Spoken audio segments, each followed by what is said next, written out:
to the VIP. Yeah, the IP, VIP. Don't wait, cause tonight's on me. It's on me, baby, all on me, yeah. Sexy models, champagne bottles. Yeah, the IP, VIP. Got 2 models, need more bottles. Bottle when I'm out, got a bottle. There's only one side. B. Taylor. Yeah, the IP, VIP. It's on me, baby, all on me, yeah. What's up, everyone? Welcome to the Xander Effect. I'm your host, Xander Dames. Got a few things to cover in today's podcast, including unfortunate events over the weekend. 3 very, very tragic losses in the entertainment world. First off, we have the body of Naya Rivera has been recovered from Lake Piru. We'll talk a little bit about that. Kelly Preston, John Travolta's wife and actress as well, has also passed away from breast cancer. And Lisa Marie Presley's son, Elvis Presley's grandson, Benjamin Keough, has also passed away of a self-inflicting gunshot wound. We'll talk a little bit about all 3 of those later on in the podcast. In sports, Russell Westbrook tests positive for COVID-19. We'll talk a little bit about that. And in video game news, Microsoft has announced the release date for 3 different editions of a flight simulator. We'll talk a little bit about that. Plus, I also had the opportunity to finally get a chance to interview the wonderful singer Dovley. She is not only just a singer, she's also a producer and director. As you guys may recall, I interviewed her a couple of months back because her mother and herself had fallen ill to the COVID-19 virus. But this time around, it's a little bit of a lighter interview because I finally get to chat with her about her music and her brand new music video from her song "Be About It." So we'll chat with her a little bit about all that. And I also wanted to inform all of my fans out there that have been very loyal with the Xander Effect. I want to let you guys know that this show will be the final show for a little while. Myself, I have to actually take a little bit of a break, but don't worry, it's not going to be a long break. I'll be back very soon with some brand new guests, brand new music, and of course, the latest in entertainment, sports, and video game news. So don't worry, I will be back. But until then, we have a show today. And up next, here is Cambria Lovesey's Runaway Queen right here on the Xander Effect.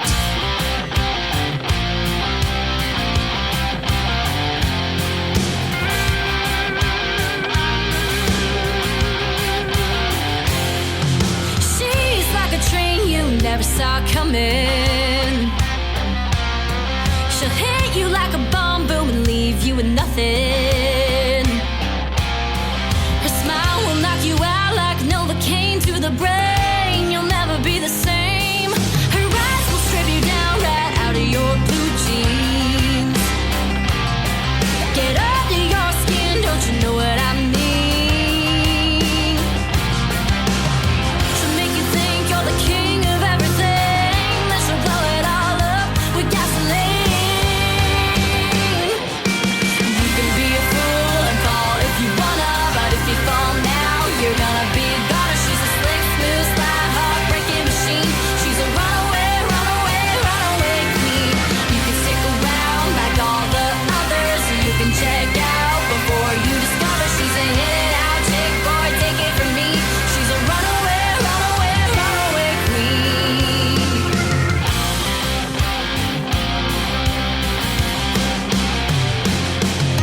She'll make you think that she's staying, but you're just another stop on the trail she's blazing.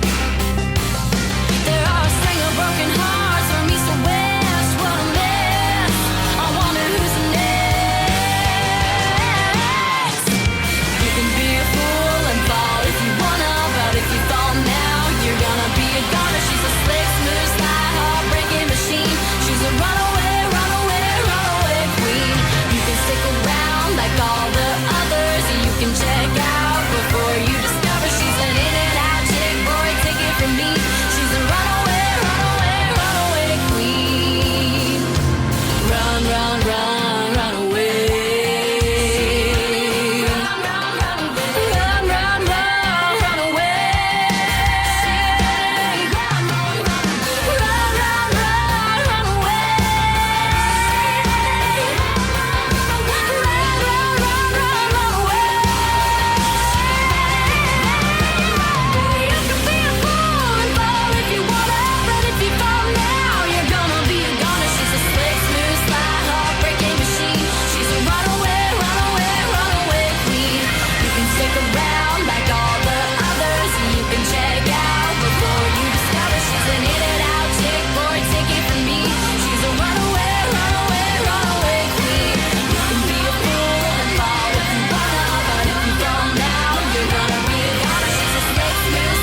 Annalise Hoveda, and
Right here on the Xander Effect.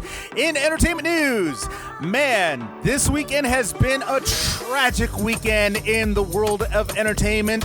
Obviously, on July 8th, it all started on July 8th with the untimely disappearance and ultimate death of Naya Rivera.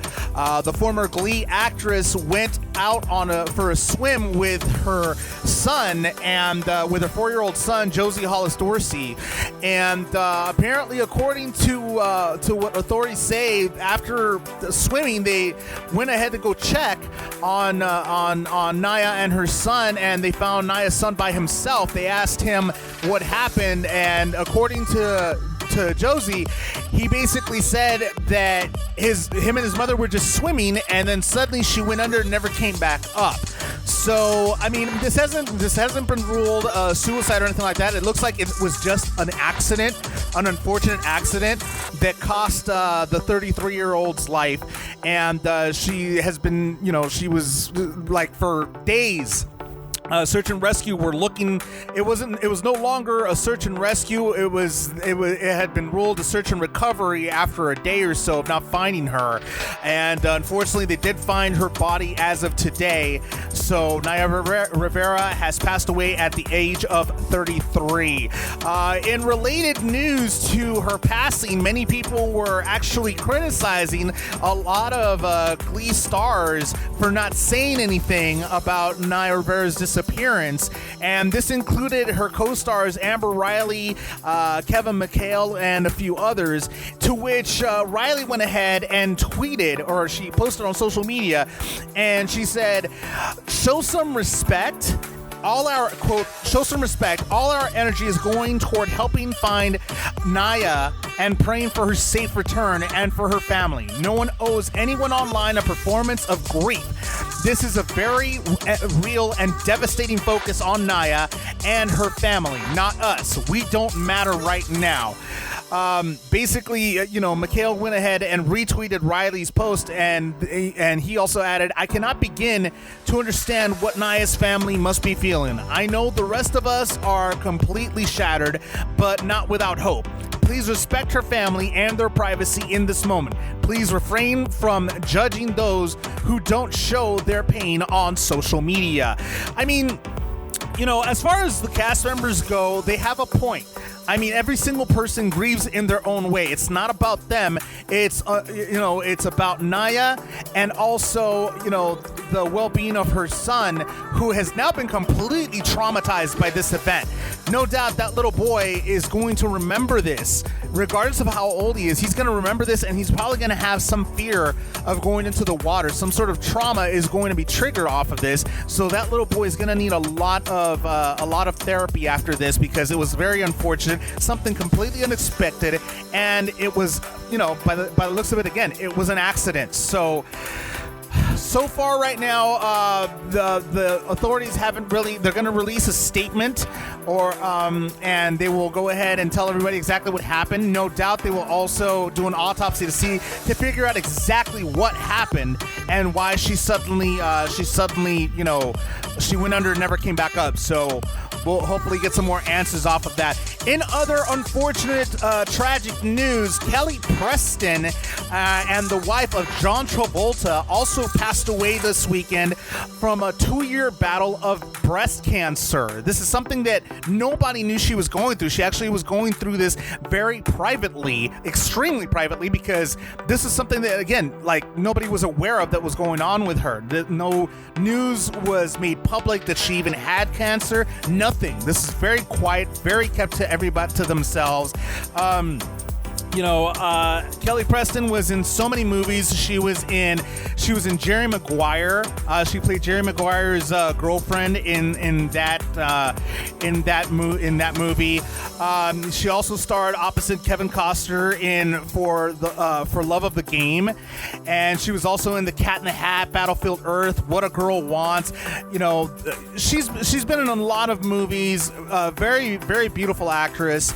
It's very unfortunate of her passing. John Travolta went ahead and finally posted on social media and said, quote, "It is with a very heavy heart that I inform you that my beautiful wife Kelly has lost her 2-year battle with breast cancer. She fought a courageous fight with the love and support of so many.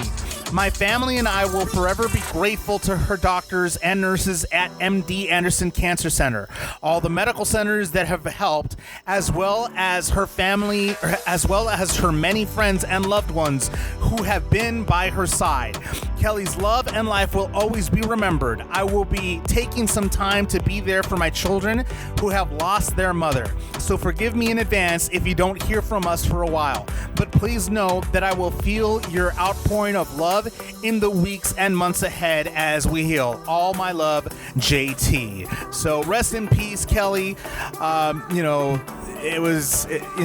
It's a tragic, but my condolences go out to the Travolta family, as well as the Rivera family, as well as the Presley family, because Lisa Marie Presley, another tragedy that happened over the weekend, her son Benjamin Keough took his own life at the age of 27 years old. Apparently, something was going on with that kid that really affected him to the point that he committed suicide. It was a self-inflicting gunshot wound. And so as of right now, the authorities are looking into it, and they are ruling it to be a self-inflicting gunshot wound, aka suicide. So far, there hasn't been any other type of news about it just yet, or information regarding this tragedy. But so far, Lisa's manager, Roger Widianowski, told TMZ, quote, "She is completely heartbroken, inconsolable, and beyond devastated, but trying to stay strong for her 11-year-old twins and her oldest daughter, Riley. She adored that boy. he was the love of her life. Basically, this is in regards to how Lisa Marie Presley is feeling right now.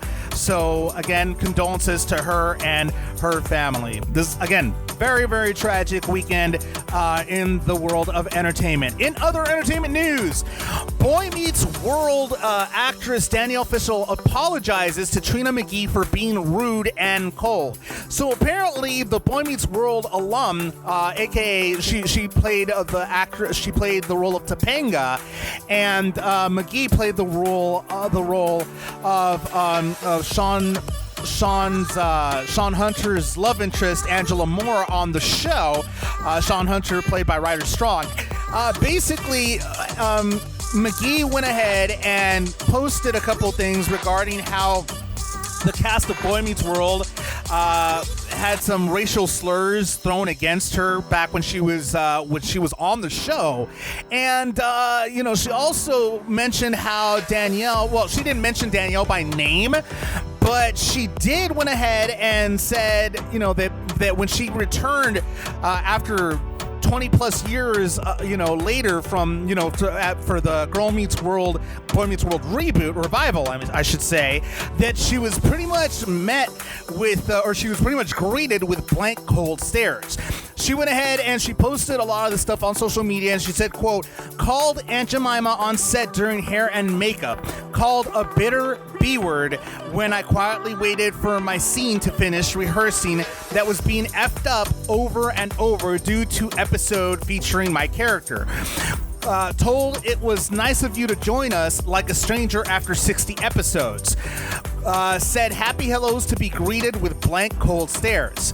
Dissed for believing in God in front of extras. Effery was real. All truth.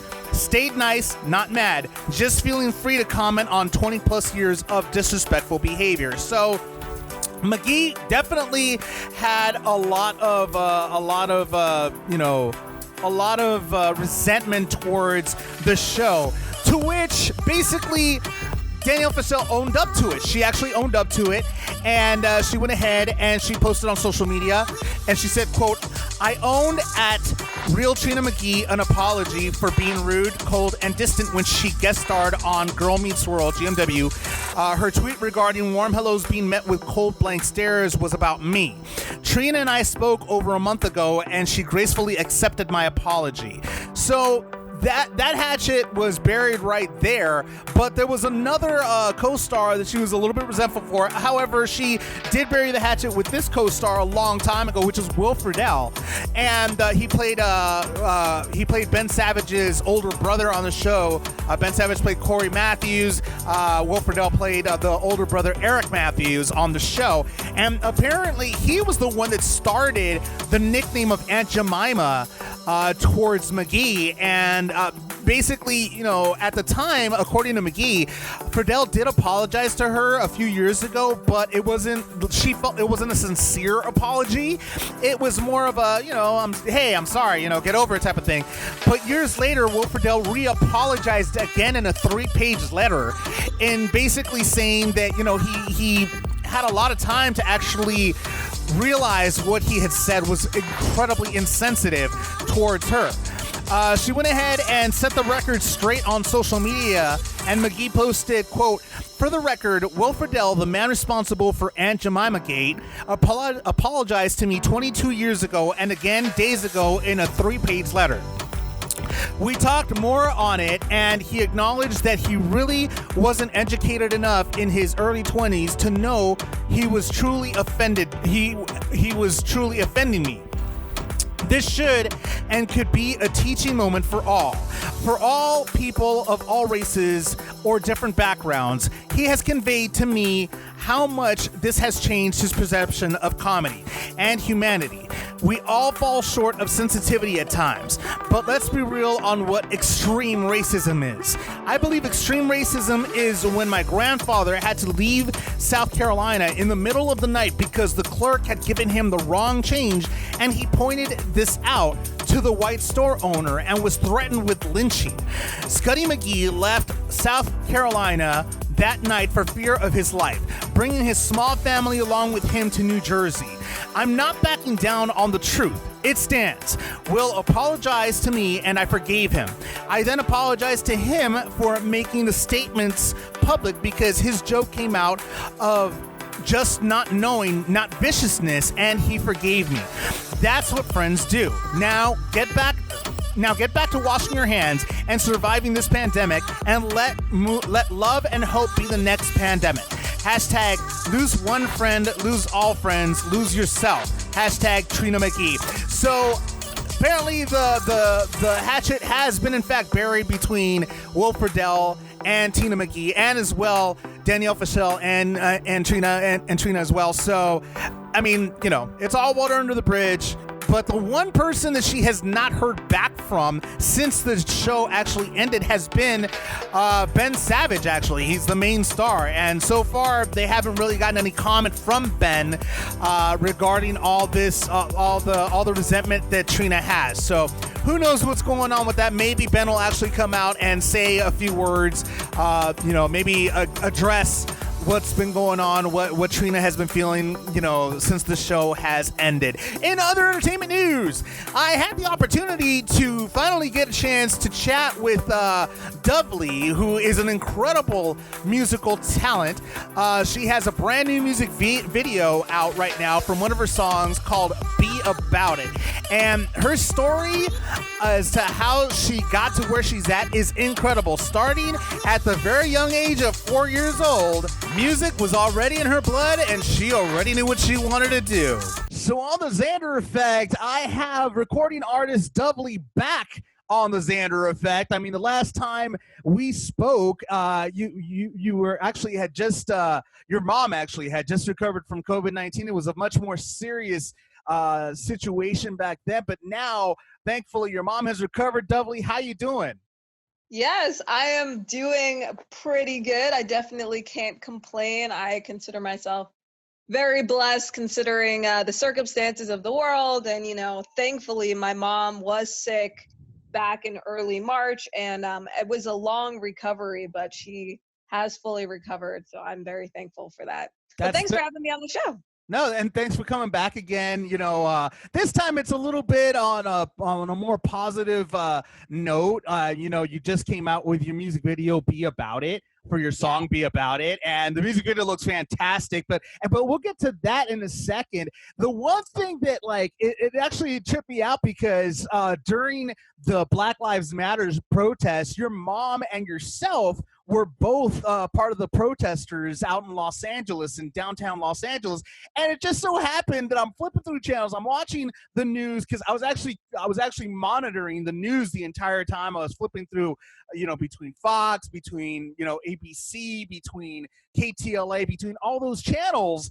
And then lo and behold, out of the thousands of protesters that were there, they decided to interview first your mom, and then they interviewed you. And I knew it was you, even though you were wearing your mask.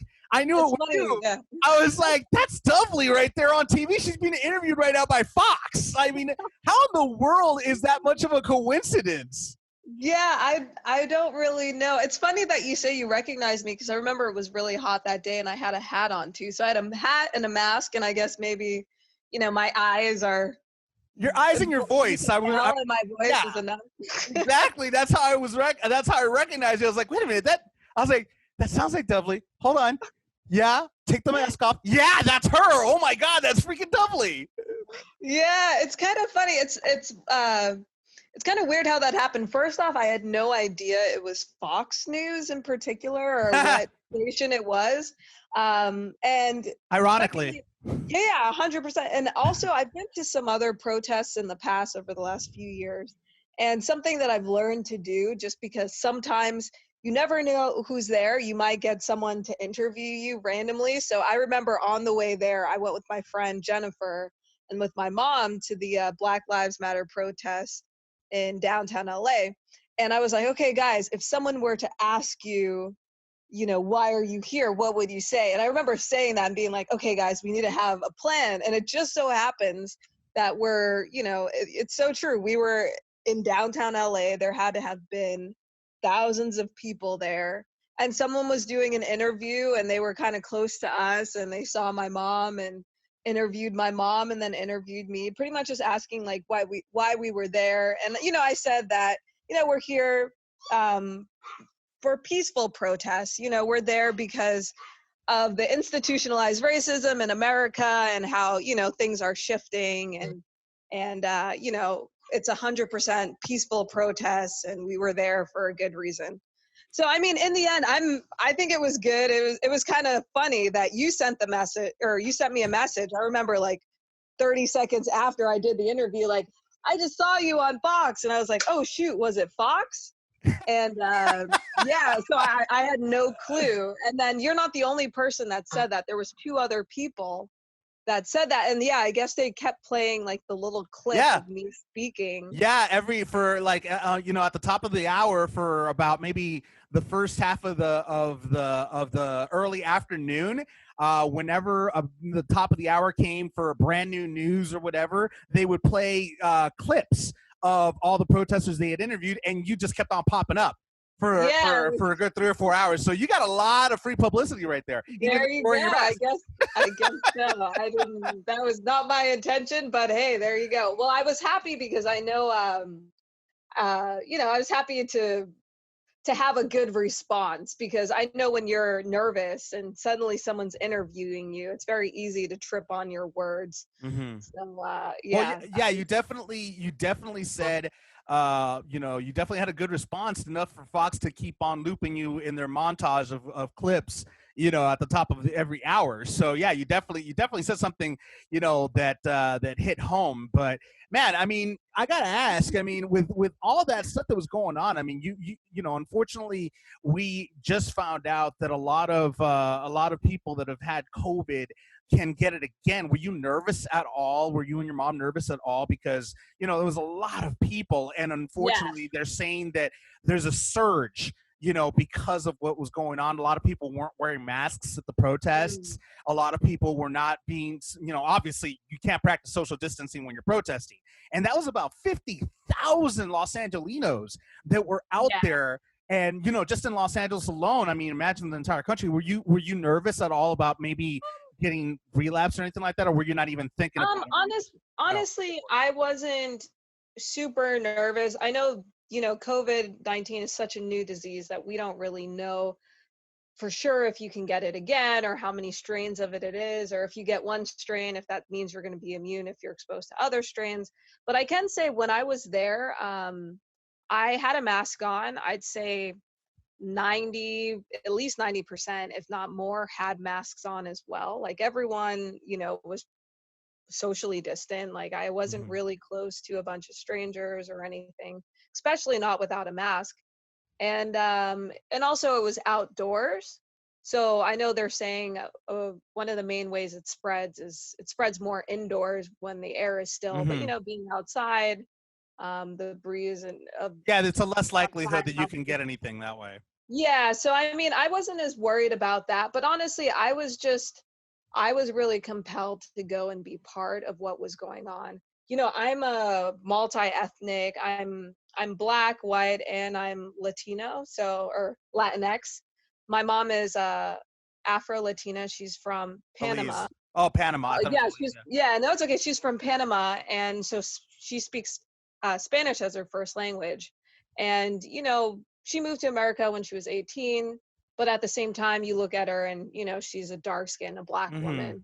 So for me, growing up in America, I experienced like kind of a combination of everything. I mean, I know a good bit about, the Black community, the Latinx community, and the white community in the country. And I feel like I kind of have some privilege because I'm, half white as far as being lighter skinned, that, I was like, hey, it's important that we get out there, and I feel like I have the ability to kind of cross over and talk to different types of people from all different backgrounds and say, the experiences that, we have as minorities, and why, it's important to stand up and protest the things that are going on right now.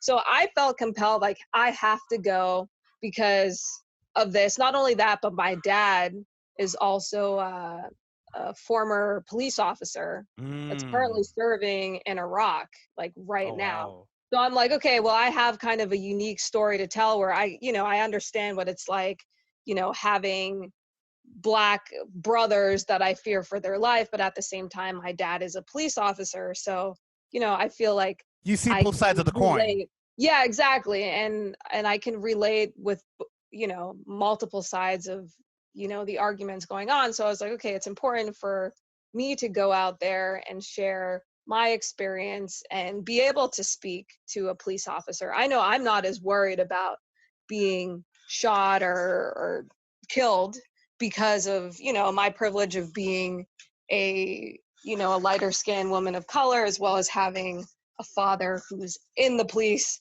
and he taught me kind of, hey, this is how you act with the police. So yeah, I mean, I felt like, I know COVID is killing people and it's a hard time in this country, a hard time the country's going through, but I felt like I needed to go out and protest and speak to people, and I feel like we have to have a dialogue right now about the real issues that we face in this country. And you had a very unfortunate incident happen with your mom, because I watched the interview on Fox, and it was a very unfortunate incident that happened with your mom, regarding a neighbor calling the police on your mother.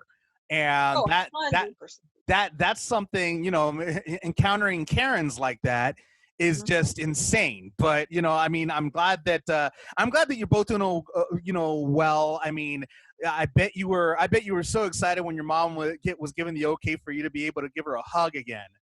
Oh my God, I remember the first hug I gave my mom. It was, I mean, I see her a lot and we're Yeah. very close. She's part of my management team in my career, and she's someone I talk to every day. So even after she got out of the hospital, she was still in quarantine and I was still looking after her. So, but I couldn't physically Mm-hmm. hug her. Yeah, I remember You know, I remember you mentioned that you couldn't have physical contact with her for about a month. yeah. So it was, I mean, the first hug I gave her, it was very long and it felt really good. So, Wow, it, that's I'm you know, so happy for both of you, and I'm happy that you guys are doing well. So now you could get back to focusing back on music again, which you're doing fantastic. And I brought you back on here because the first time, like I said, the first time was a little bit of a darker interview because of everything you were going through. I mean, it was positive, but at the same time because of your experience, but at the same time it was darker because of because of the reason. But now, it's a lighter side, and now I get to actually chat with you about how did you get started in the music industry? Because you started you started playing kind of dabbling with the piano at the age of 4 years old. I mean, apparently you knew that you always wanted to be in music, and you're not even from California. You're from originally from Boston. yes, definitely. Yeah, I mean, music has always been something that I love to do, something that I've written songs pretty much as long as I can remember. Like, I think I wrote my first song at like 3 or 4 years old. I got really into playing piano. Actually, the story of why I wanted to play piano is kind of a funny story if you want to hear it, Go for it. an abridged version of it. Yeah, I remember I was in church, and I remember there was this kid that was playing Heart and Soul on the piano. It's like, that da, da, da, da, da, da, da, da, Yeah. da. Yeah, so he was playing that on piano, and I remember thinking it was like the coolest thing that you could play this on a musical instrument. And I remember going up to him and saying, "Hey, could you teach me how to play that?" Lucky he And then wasn't playing chopsticks. oh, I know, right? But yeah, so he was like, "Oh, let me teach you how to play this." And then he tried, but then my hands were so small because I was like a child, I was 4 years old. It was so hard for me, my hands were Mhm. tiny. Mhm. And I just remember him saying, "Your hands are too small. You'll never be able to play." And I was like, Oh, "Oh, never." oh, you don't Being say the that. stubborn woman that I am, which apparently I Even have been my I, entire I was about life. to say, even at the age of 4 already. Yeah, I was like, I'm gonna prove him wrong. I'm gonna learn how to play this song. And to this day, I can play Heart and Soul like a 10, 20 different styles of that same song. And that was kind of Nice. my foundation for the interest in piano. And then from piano, I got into actually the piano. How I got into doing music production was I had some friends I grew up with, my mom's best friends' kids. Their names were Wesley and Silas, and they were doing music production and rapping, and so they were like kind of these cool rap kids that I knew. And Wesley would call me and say, "Hey, Dovley, could you come and play piano on the track?" Because I got, after Heart and Soul, I got into playing classical piano. So I would go over there and, play like cool classical piano on their tracks, and then he'd make the beat and make it sound cool. And I remember being like, I want to learn how to do that too. So when I was about 11 years old, I asked for Fruity Loops so Hmm. I could produce my own music. And then from there, I got into producing tracks and playing more instruments for the tracks, and to recording vocals and to producing vocals. And yeah, that's kind of how I got into all that. And then when I was about 14 years old is when I moved to Los Angeles with my mom to pursue a career in the music industry. Yeah, I was gonna ask, how was that transition coming from Boston to Los Angeles? I mean, for me, it was super exciting. Growing up in Boston, where I lived, it was actually Winchester, Massachusetts. Hmm. I mean, it was a cool city, but for me, I like adventure and excitement, and so does my mom. So actually, when one of my brothers graduated, my older brother, not the oldest, but the one right older than me, when he graduated high school and went to college, was when we made the move to Los Angeles. And I could see my mom was like excited and wanted a change in her life, and I wanted to move to Hollywood and have this cool exciting life where I could make music, and the sky was the limit. So when we came to LA, it was super fun. And I mean, it's been a roller coaster, but zero regrets. Yeah, and you know what? You've been doing very well. I mean, I know that you not only do you produce, you write and you sing your music and everything, you also direct your music videos. I remember when I met you because we met at a red carpet event a few months back, and I remember when I met you, you said that you wanted to be the female Jay-Z of the music industry. Those are some pretty big shoes to fill right there.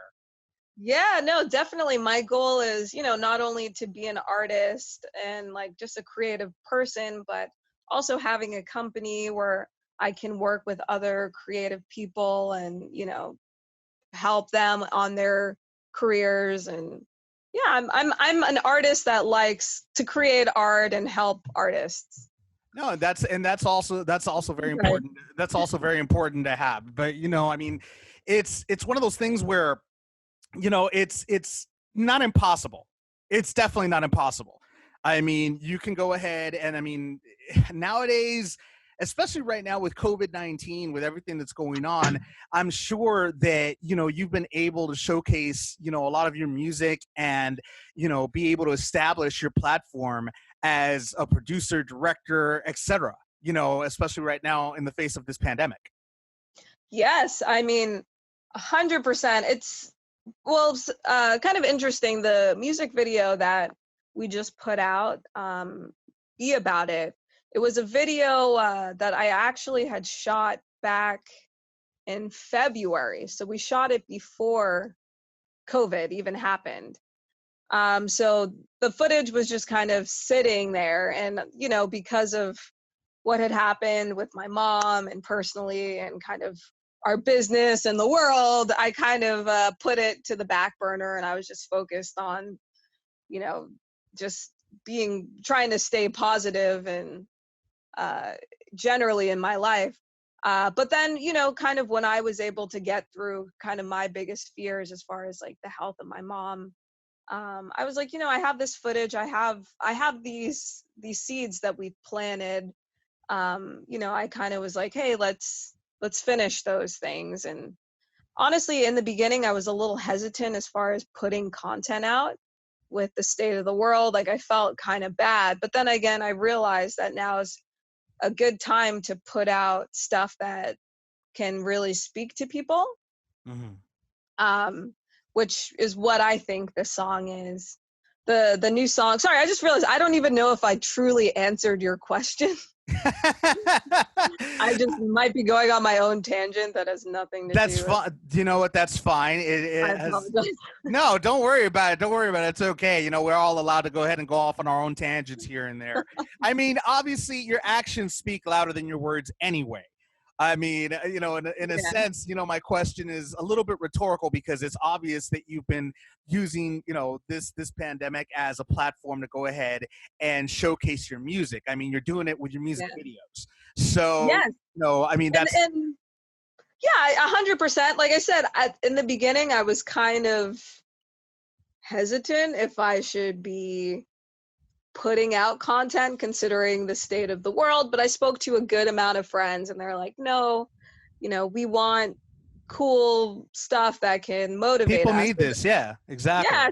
So I was like, okay, well, let me make sure the content I do put out is relevant or can speak to people considering the circumstances.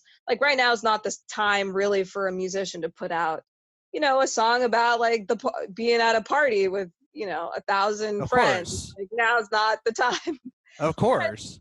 But you know, now's the time I think to kind of put out music that could speak to, you know, people that are, you know, more introspective stuff. I don't know. And the visual, Yeah. well, the vision that you have in this video is basically that is just basically, you know, nothing can stop you. Dreams can come true. You just have to be about it, pretty much. And 100%. and that's, you know, that's it's half of a saying, you know, that I used to hear when I was younger. That pretty much I heard a lot of people say this is don't talk about it, be about it. You know, and that's you know pretty much what you showcase in this music video. As I've seen, you know, you have a guy that pretty much works a 9 to 5 that wants to be a drummer, so you know he picks up a couple sticks and starts just going crazy on a drum set. You have a young girl that is suffering through you know she's intimidated by talking to a guy when she's jogging. You know, she's kind of feeling bad about herself, and then she's like, you know, you come in and you're like, just be about it, just go ahead and talk to the guy, you never know. And turns out that the guy's actually interested in her anyway. He was just like, man, she's got to like have more confidence. So the entire video is basically about having confidence in yourself, you know. 100%.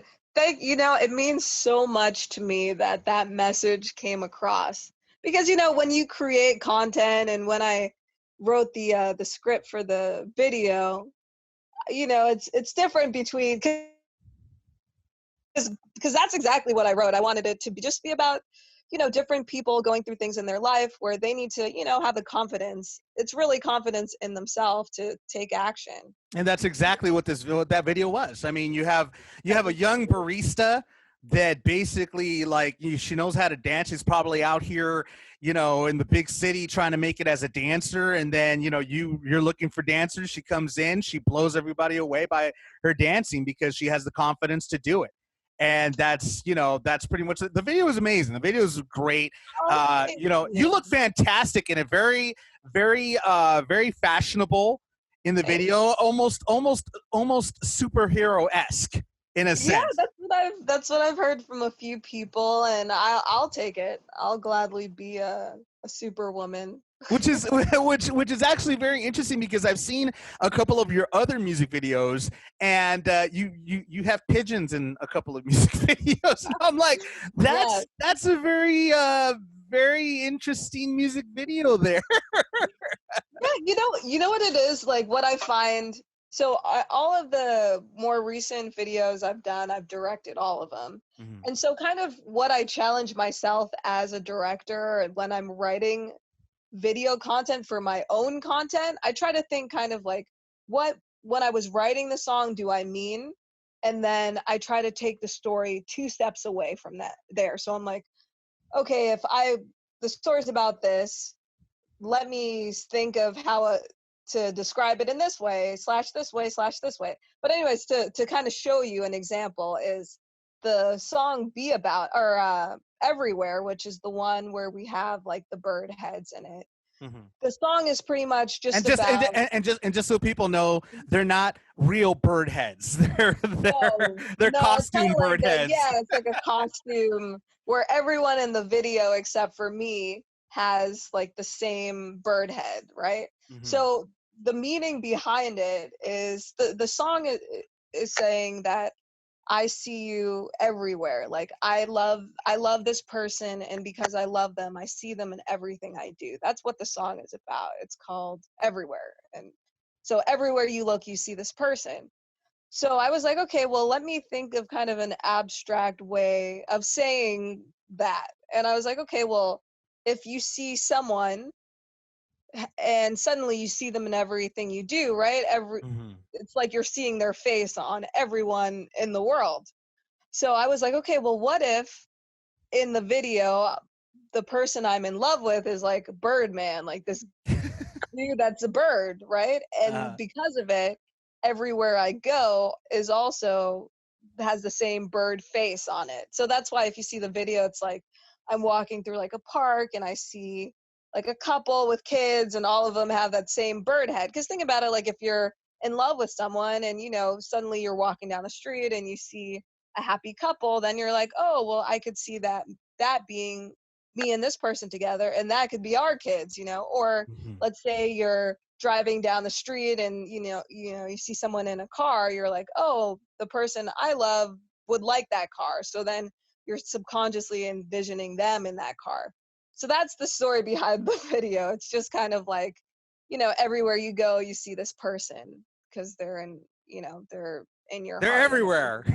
Yeah, exactly. So that's kind of the video. And I was like, okay, abstract. So let's just create kind of some cool scenarios like, oh, I'm out with a bunch of my girlfriends, right? But all my girlfriends remind me of the Birdman. And so all my girlfriends are the Birdman Like dude. it's like this damn bird won't go away. Yeah, exactly. And it's like, oh, I'm at a party and I'm DJing and like everywhere and everyone is the guy. And of course, the person wearing a bird, head, would definitely stand out at a party. I would think. 100%. Yeah. I mean, if Deadmau5, goes ahead and wears that Deadmau5 hat all over the place, he definitely stands out. So, Birdman can as well. But exactly. That's the story behind that video. Well, I gotta tell you, one of my favorite songs of yours, which I've played on the Xander Effect numerous times, has been Ricochet. It's a really beautiful song. I have to say that it's very soft. It's very tender. And talk to me a little bit about Ricochet. What inspired you to write that song? Yeah, definitely. Ricochet is pretty much a song that's about the power of reciprocal love, of love that you give, but love that you also receive, and how important it is to also receive love when you give it. I feel like a lot of times, some people can get in relationships where, I know I've been in relationships where you're giving and giving and giving and you feel like you're not getting anything back. And so Ricochet is just talking about the power, of being with someone who's not afraid to love you. Like you not being afraid to love someone and them not being afraid to love you. And then all of the great things that you could do together if you let down your guard and you just support each other. I'm an optimist, as you can see, and I'm a romantic get out of optimist. here! Stop. Well, where did that come from? No, but hey, you know what? Whatever inspires you to write great music, that's all that matters. That's all that matters at the end of the day. And you obviously have a lot of inspiration to write what you write. I mean, you have inspiration all over the place. I mean, you don't stop. And that's something that's always important when it comes to a creative mind. At least that's what I think in my own opinion. I don't know. Maybe I'm wrong. Yeah. But, well, a kind of funny story I can tell you about the newest song, Be About It, was I wrote that song to myself. Like, really? I wrote it about a year ago when I was kind of I was like, okay, Dovley, you're a musician, you're saying that you want to do all these great things in your life, but what are you really doing? I was straight up having like, an internal dialogue with myself where I was like, okay, you say that you want to have all the stuff, but you're not doing shit right now. So what are you going to do? You need to stop dreaming and you need to be about it. And I literally wrote this song to myself when I was feeling like kind of bummed out because I was in the process of trying to negotiate like a record deal and it wasn't working out. And then in the end, I just, long story short, I was able to get my own distribution deal for the record label. So everything worked out in the end for the best because I was kind of like, okay, time to create my own opportunities. If I want to be, a musician, recording artist with my own label and my own boss, then like I need to be about it. So then I did. I wrote the song, I put together the business plans and negotiated some deals, and yeah, you had to be about it. So I literally wrote the song to me when I was in a rut, trying to convince myself to get out of the rut. And That that's what makes this, sense. That makes yeah. a lot of sense. And you know what? I mean, even though you wrote that song last year, and even though you just barely Actually, premiered it the, was a year and a half ago because oh it was, wow, yeah, because last year is when we got the distribution deal. So I'd say it was probably November 2018 was when the song was actually written. well, I mean, regardless, even though it was that long ago, I mean, you premiering the music video now is actually very much needed because even though we're in this pandemic right now, it doesn't really it doesn't mean that the world stops. You have to Yeah. continue doing what you're doing in order to be what you want to be. And so that song resonates with a lot of people currently right now trying to think, okay, I'm stuck at home. I can't do anything. I can't do this. Or maybe I can, but can I? I mean, it's like there's always that question that lingers right now is that whether or not they can do certain things that otherwise, they would be able to do on a normal level. So Yeah. this song kind of pushes people. It's like, no, don't let this pandemic stop you. You just keep doing what you're doing and be about it. Exactly. I'd like to say that right now, in order for things to change, things change. And I feel like right now in the world, there is a huge change, a huge shift, like with COVID, with, the protests, political unrest and all this stuff going on in the country. It's, things are shifting in the world. And with the shift, it gives us an opportunity personally to make some big changes in our lives as well. So I'd like to think that maybe the song, will help motivate and help encourage some people that are thinking like, hey, should I finally take that chance that I've been thinking about for so long, whether it be pursuing like a passion or maybe going to school and learning something new or, putting yourself out there, that I feel like now is like a great opportunity. I feel like there's going to be like an AC and a BC. It's going to be like everything before Corona and after Corona. That society is going to shift. Like, you know what I mean? Everyone remembers what life was like before the world we're in now, and imagine, what the world is now. So And that's the truth. That's actually very true because right now, man, things are definitely shifting. People are going to, I mean, it's crazy. On social media, I saw for the first time a Dodger game with nobody, like with no crowd. And you know what? Even though it was a very interesting game to watch because you saw that it was one of those things where it's like you felt like it was a high school game or something with only a few people there. You could kind of tell that having people in the crowds really does bring the life into the sport, and without them it just seems very eerie. So yeah, it's definitely, the world is definitely shifting, and that's something that I in a sense I believe we needed that kick in the ass in order for us to appreciate the smaller things that we really take for granted. yeah. And I always said, and I said that in one of my past podcasts as well, and it continues on to be true today as it was then when this pandemic first started. So I mean, I'm just I'm happy that you continue to create content. And I got to tell you, your music is something. It brings me back to the '90s. You have a very '90s feel to your music, like dance, Thank like you. it's like kind of got like this dance music type of feel to it that hasn't been around in decades. And I it seems love like that. you're kind Thank of you. That's a compliment. yeah, you're no, and it's meant to be one because I mean, seriously, like when I heard your music the first time, I was like, wow, I feel like I'm transported back to the '90s. It sounds like dance music from the '90s, I mean, and you're bringing it back. You're actually bringing it back. So I mean, was that what you were going for initially? 100%. Well, I've in the last, I don't know, 10 plus years, I got really into doing electronic music.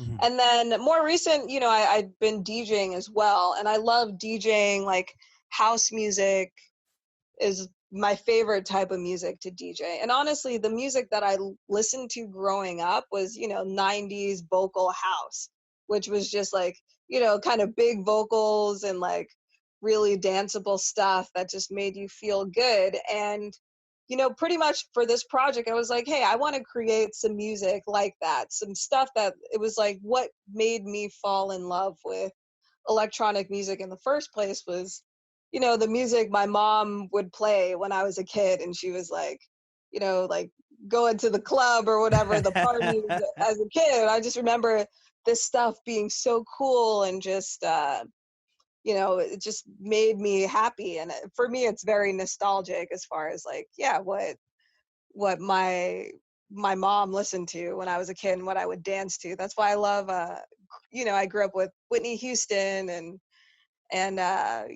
Celine Dion and vocals, and then I got so I mean, 100. I had CC Peniston on the show not too long ago, Oh, and I play Finally every once in a while on the show as well. so good. So yeah, so So that's good. why when I heard your song, it reminds me of a mixture of CC Peniston and Sade. Dude, I will take that. Like that's the mixture that I kind of hear in my head. I will gladly take that. Because you had that soft tone like Sade, but you had that dance feel of CC Peniston. So I mean, you kind of have the combination of the two, and you're doing fantastic. I mean, you got content coming out, and you continue to work really hard. You're a very hard worker. I know that because I've spoken to you before, both through with the interview that we did before, and behind the scenes and everything. And you're a really hard worker. You don't stop. So that's amazing that you continue to do that. Right now, with what's going on, have you thought about maybe doing a few concerts, or have you done a few concerts on Instagram Live or on Facebook Live, or maybe because I know there's a lot of DJs that actually spin, on Facebook Live and everything. Have you been doing anything like that?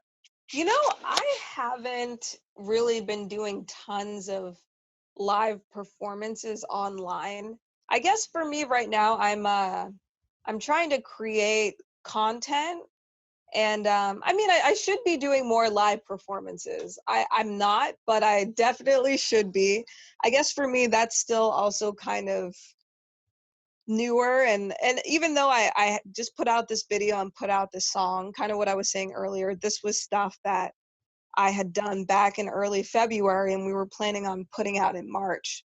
So I am, this is some content that I did before COVID. So now, the thought of putting new content out and creating something new in this moment is something that I'm just starting to kind of open up to. So yeah, I'm definitely planning on doing some live stream performances. I'm also planning on shooting another music video probably in about a week. That's kind of a different video, kind of like a travel vlog video type of thing, where going on a trip and filming that kind of fun things that you could do by yourself and just kind of experiencing the world.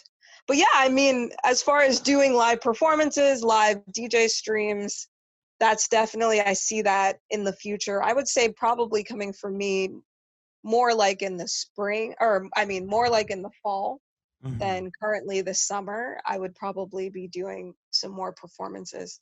So I guess you just have to stay tuned. But until then, definitely expect more content, more songs, more music videos. I just want to make sure when I do the live performances that, I'm really putting on a good show, which maybe I don't have to. Maybe I should just be doing some acoustic, smaller production type shows. Oh, no. See, Dovley doesn't do that. Nah, I, Dovley has to go. She either goes big or she doesn't go at all. Okay, that's what Dovley does. All I right. guess maybe you're right. That's probably what's stopping me. I was like, I don't know. Like, don't get me wrong. I've seen some really big DJs doing some like cool live stream shows, and they're like, super fun. And but I guess for me, I kind of want to do like, yeah, you're right. Like, go big. Like, I want to do like a full show. So when I'm thinking about doing a live performance, I'm like, I want to put on a show. Like, I saw something amazing. I don't know if you saw this video that Rufus Du Sol did in Joshua Tree. I think I did see it. I think it Oh, was streaming through social media. oh, it was so dope. Like, it was they had the band. Sorry, the band went to Joshua Tree, and I'm pretty sure they were supposed to be performing at Coachella or going on tour or something. So instead of canceling their show altogether, they went to the middle of the desert, had a great sound system and just lights, and they lit up all of Joshua Tree. But technically it was just the three of them performing, for no one. But it was, the production and the lighting, it was like the sunset in Joshua Tree and like 1,000 lights. And I'm like, in my head, I'm like, that's what I want to do. If I'm going to do like a performance, I want it to be like, something that's kind of like groundbreaking or, that's Something really, completely different from everybody else. yeah, not that there's anything wrong with what a lot of people are doing. I think it's incredible. I just think, you have to do what you're comfortable with. And like you said, I guess I'm more of a go big or go home type of girl. No, that's awesome. I mean, I look forward to seeing something like that. So which brings me to my next question. After COVID, after they, because we all know this isn't going to be forever, that we're going to be stuck at home, we're going to be quarantined forever, we're going to be wearing masks forever. We all know that eventually this has to end. And once it does, what do you have planned to do after everybody, we're able to go to concerts again, we're able to have normality, come back again? Well, I can definitely say this. Kind of what I was just saying was that, I'm finally back at like being creative again. I'm working on some new music as well. So definitely, hopefully 2021, if not 2022, there will definitely be a tour. And, I still have more music to put out from this album. So there's still definitely going to be a bunch more music coming out in the next year. I'm also working on a new TV series as well. Wow. So, you'll be able to see some great music in the series as well as, for this album, Beautiful Chaos, which all the music that I put out is from that upcoming album. But like I said, I'm working on a new album as well. So yeah, I mean, I'll pretty consistently have some cool new music constantly coming out and, some new television content as well. Is this new show reality based or is it scripted? It is not, it's scripted. So pretty much I have one show that we shot the pilot for already called Festival Season.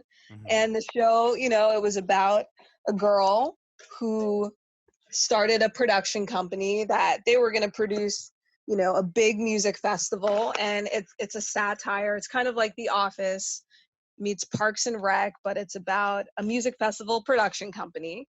So we shot the pilot for that. It's really fun, really funny. And I've gotten lots of interest from networks for picking it up. But because of COVID, considering the climate of the world, that show might not be the most relevant because obviously people aren't going to music festivals right now. Yeah.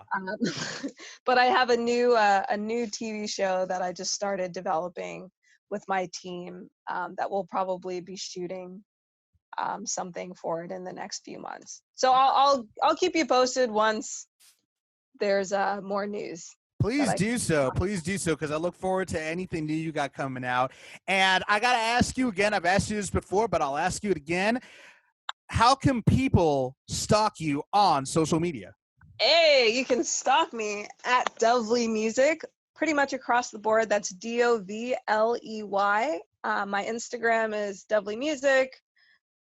Twitter, YouTube is Dovley. Yeah, you can just search Dovley on Spotify, Amazon, Apple Music, everything, and check out the music and check out the videos. And what about TikTok? Have you done TikTok yet? TikTok, yes, I am on TikTok as well. Dovley Music. Nice. I'm actually gonna go ahead and add you on TikTok because I want to see what you got going on right there. You know, I mean, yeah, TikTok is a place where. Well, people tend to like use TikTok to really showcase their talent, and you're already talented as it is. So I'm kind of curious to see what else you got on TikTok. You're so sweet. You know, I'm not gonna lie, I have not been the biggest TikToker. I do know I did it. I have I think 2 videos for my. Ooh, that's more than me. I had we did have a TikTok challenge for one of my songs to Prism. So we had I think maybe 100 or so people did it was called a TikTok tinfoil challenge, where pretty much everyone like the beginning of the video you were just regular, and then when the beat dropped you were covered in tinfoil. So that was a lot of fun. You can check that out. Nice. Yeah, I need to get more into TikTok. I haven't really That's the new Instagram. Yes. TikTok is definitely the new Instagram. And I mean, there's been rumors that they were supposed to actually ban TikTok for many negative reasons that are going on, which is very unfortunate because it's actually a really good platform for a lot of talented individuals. But we'll see what happens with that in the future. Hopefully, I've heard it's because it's a Chinese-owned company, and technically they have all of the personal information from millions of Americans. I've heard worse than that. I've heard that it has to do with children. I heard this from another person that from a third party saying that her friend's 8-year-old daughter was on TikTok pretty much talking about her sex life at 8 years old. Oh no. I was like, no. And there's actually older perverts on there, pedophiles that were actually asking her to take her top off, all this stuff, and she was doing it. According to what she had told me, I was like, you got to be freaking kidding me. So I was just like, well, and I've heard that from other people as well, that a lot of young children are getting on there, and predators are just preying on them on TikTok, and they're allowing it. So there's got to be terrifying. Yeah, that's definitely, that's very scary. But hopefully TikTok will go ahead and start actually policing that,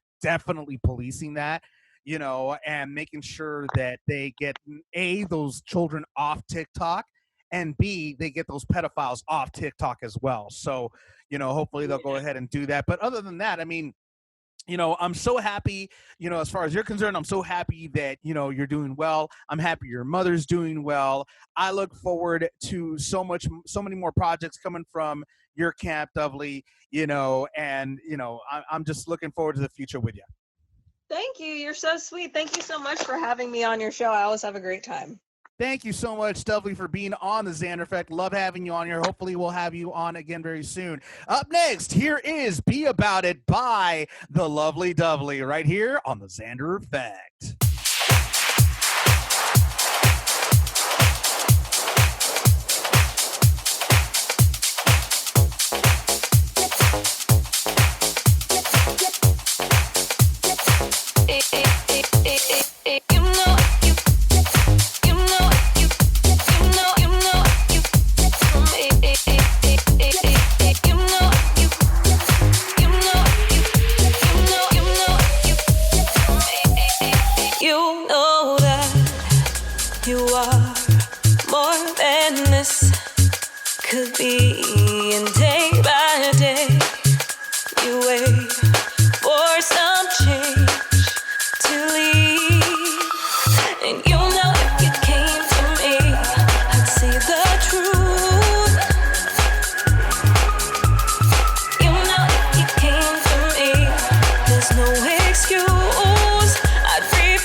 start beating.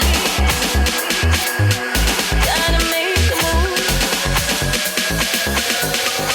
You know you know you know you know you know you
That was Be About It by Dovley. And of course, thank you so much, Dovley, for being on the Xander Effect. Appreciate your time. Hopefully we'll have you back on here very soon.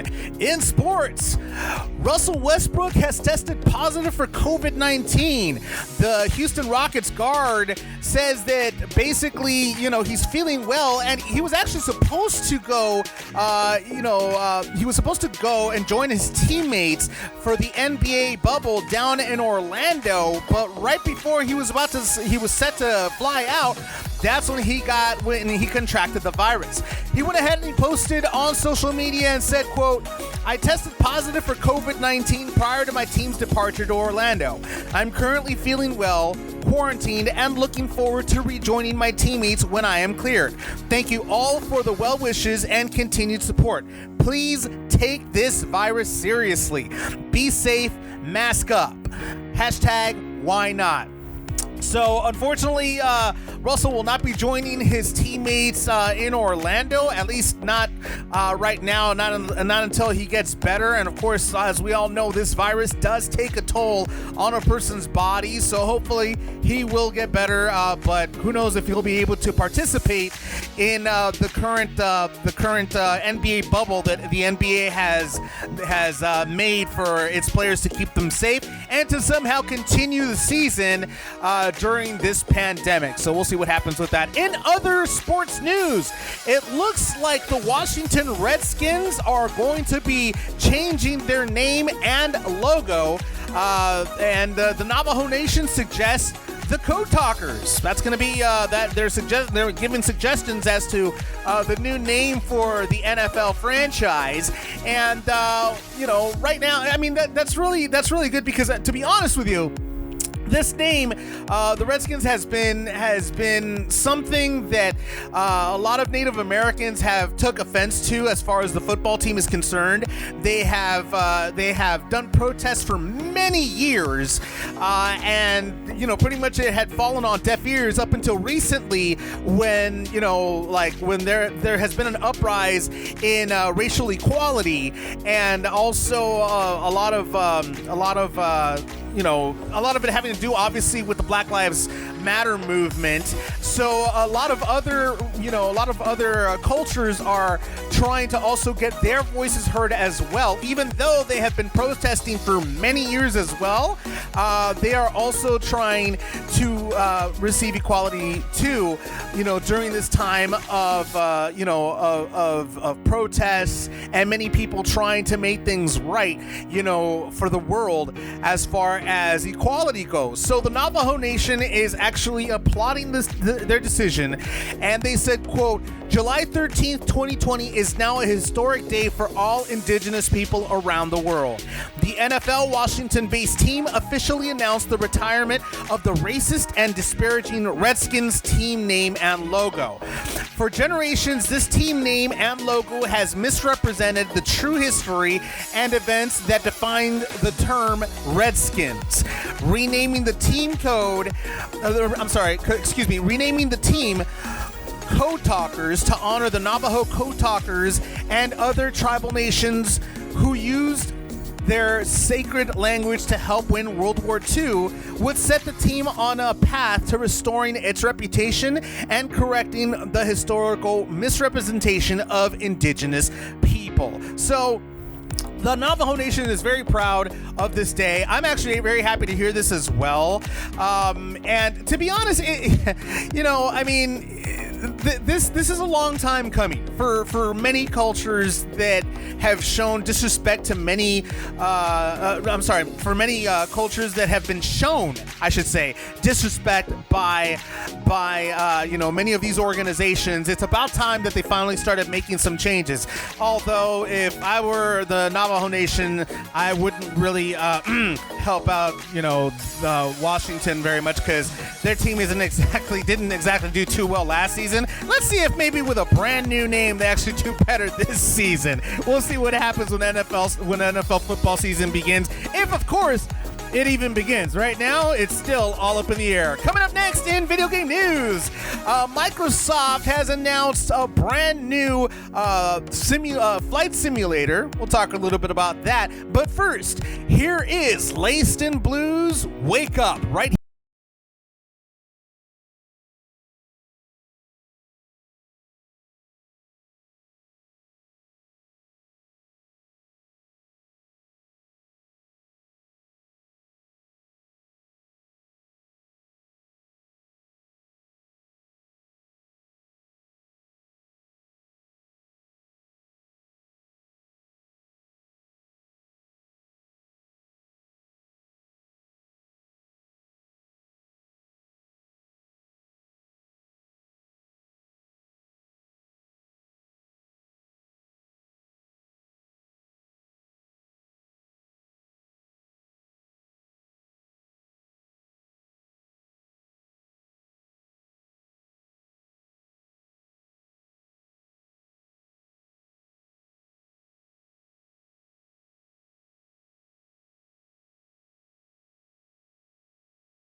yo, Sweet World, what's good with yourselves? This is your boy Twizzle White Piece, and guess what? You're listening to that super saucy show known as The Xander Effect. So make sure you tune in, turn up, and turn out for my boy Xander. You feel me? The Xander Effect. You dig?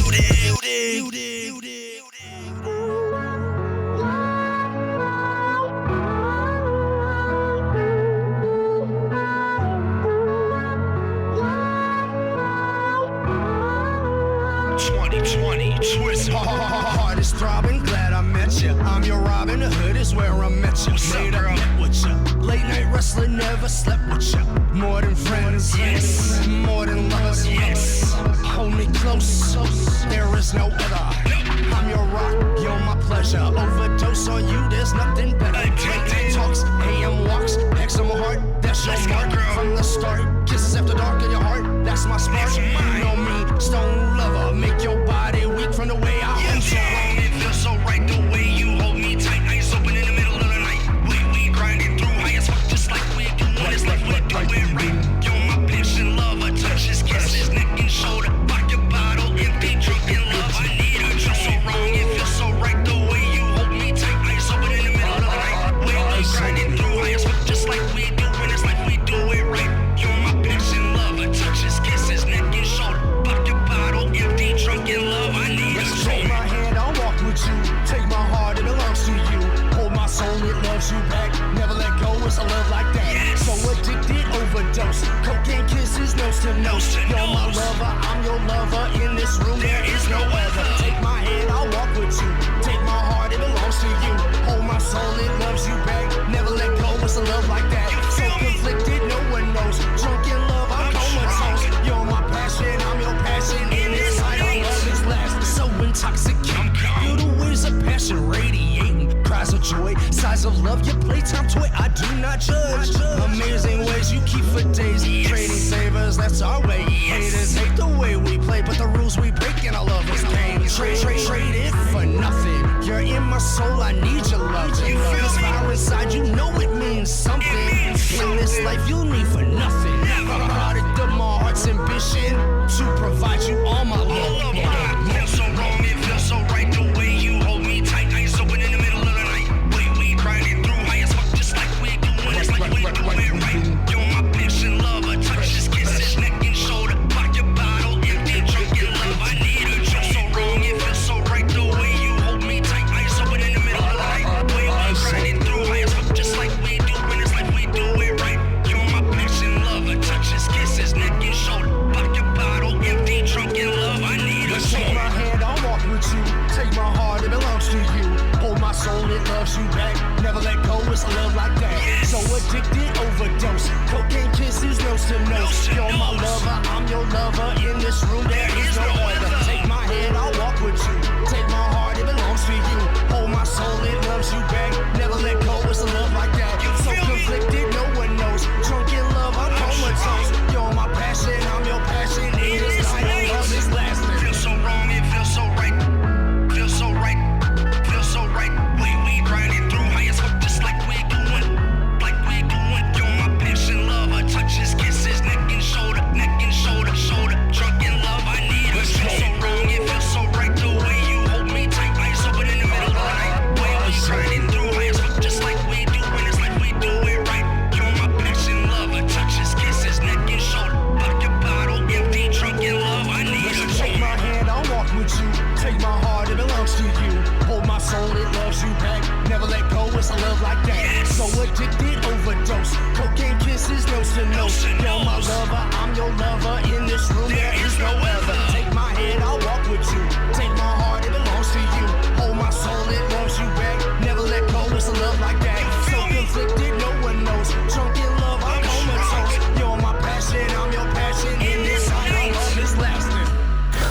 That was Twism White Pieces Overdose right here on the Xander Effect. In video game news, Microsoft has announced a flight simulator. They announced the release date, which is going to be August 18th. And this flight simulator has 3 different editions that have been announced. Now, this is going to be the releases for August 18 is for the PC, and pre-orders are available beginning today. They basically announced that the 3 different versions of the Flight Simulator are going to be a standard edition, Microsoft Flight Simulator Deluxe, and Microsoft Flight Simulator Premium editions. Now, the standard edition is going to cost about $59.99, and that includes 20 highly detailed planes, 30 handcrafted airports. That's going to be for that one, and it's going to be also included in there is going to be part of the Xbox Game Pass for PC on day 1. Now, the deluxe edition basically includes everything from the standard edition, but it also adds an additional 5 aircraft and 5 international airports, and it is going to cost $89.99. The premium edition is going to be building on the deluxe edition, which basically includes everything from the standard and deluxe, and they will also be adding 10 additional plans, 10 international airports for a total of 35 planes and 45 handcrafted airports. Now, I gotta tell you, this is a very large file, so it's going to be 150 gigabytes in order to be able to play and install this game. So it's definitely going to be a large file, but according to reports, it'll be worth it all the way. So definitely check out that one. Again, it comes out August 18th. That's the news. In case you haven't heard it, thank you so much for listening to the Xander Effect. Again, I will be taking a break for a little while. Not too long. Gonna, take a little time off here to go ahead and give you guys, start setting up some new stuff for everybody. Hopefully, when I come back and I bring in some new things, you guys will enjoy it as much as you have enjoyed this podcast so far. Consider this mid-season finale, you might say, but don't worry, I will be back again with some new guests, with some new music, and of course, with everything involving entertainment, sports, and video games. But until then, remember to stay safe. We are still in a pandemic. We still need to continue to watch out for one another. Please remember to wear your masks, your gloves if you got them, your goggles if you got them when you go out. Practice social distancing. Remember, again, stay safe not only for yourselves, but for your loved ones that may be immunocompromised or may be very high risk for this virus. And, remember to, again, watch out for each other, be respectful towards one another, and remember, music always, always heals all. We'll see you next time. Y'all. That be tell I told. Yeah, you did. They ain't believe it though. One life. Do Brown. Same game, be telling. What up? Woo! So we kick it like it's kickball. Power couple. She dripping in that Dolce Gabbana. They wanna touch her. Everybody know that's do girl. What you gonna do by it? Me and her take on the world. Now that's the truth. Hey everyone, the Xander Effect is powered by 50/50 Global Music Inc., Sony Music The Orchard, and BMG Bertelsmann Group, in association with Art 19 Media.